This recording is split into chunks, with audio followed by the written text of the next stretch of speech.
Now in the days of Ahasuerus, This is Ahasuerus who reigned from India even to Ethiopia, over 127 provinces.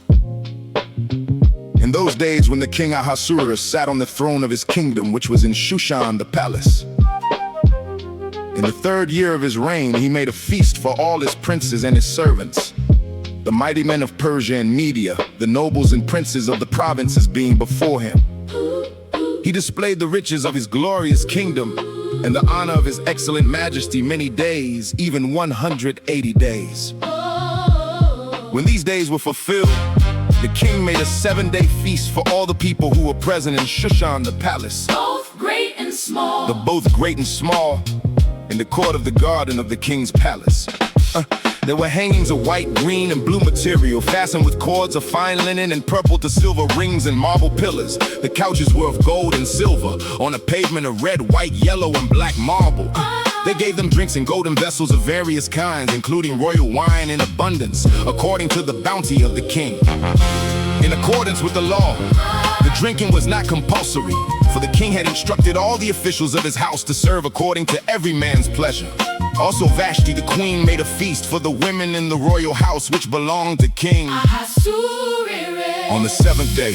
When the heart of the king was merry with wine, he commanded Meuman, Bista, Harbona, Bigtha, Abagtha, Zethar, and Carcass, the 7 eunuchs who served in the presence of Ahasuerus the king, to bring Vashti the queen before the king with the royal crown, to show the people and the princes her beauty, for she was beautiful. But the queen Vashti refused to come at the king's commandment by the eunuchs. Therefore the king was very angry, and his wrath burned in him.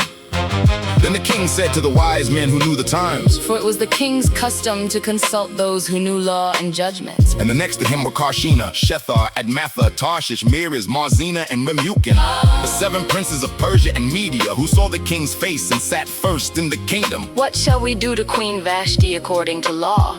Because she has not done the bidding of the king Ahasuerus by the eunuchs? Memucan answered before the king and the princes, Vashti the queen has done wrong, not only to the king, but also to all the princes and to all the people who are in all the provinces of the king Ahasuerus. For this deed of the queen will become known to all women, causing them to show contempt for their husbands when it is reported. King Ahasuerus. Commanded Vashti the queen to be brought in before him, but she didn't come. Today the princesses of Persia and Media who have heard of the queen's deed will tell all the king's princes. This will cause much contempt and wrath. If it pleases the king, let a royal commandment go from him, and let it be written among the laws of the Persians and the Medes, so that it cannot be altered, that Vashti may never again come before King. Ahasuerus. And let the king give a royal estate to another who is better than she. When the king's decree, which he makes, is published throughout all his kingdom, For it is great. all the wives will give their husbands honor, Both great and small. both great and small. This advice pleased the king and the princes, and the king did according to the word of Memucan. For he sent letters into all the king's provinces, into every province according to its writing, and to every people in their language, that every man should rule in his own house, and speak in the language of his own people.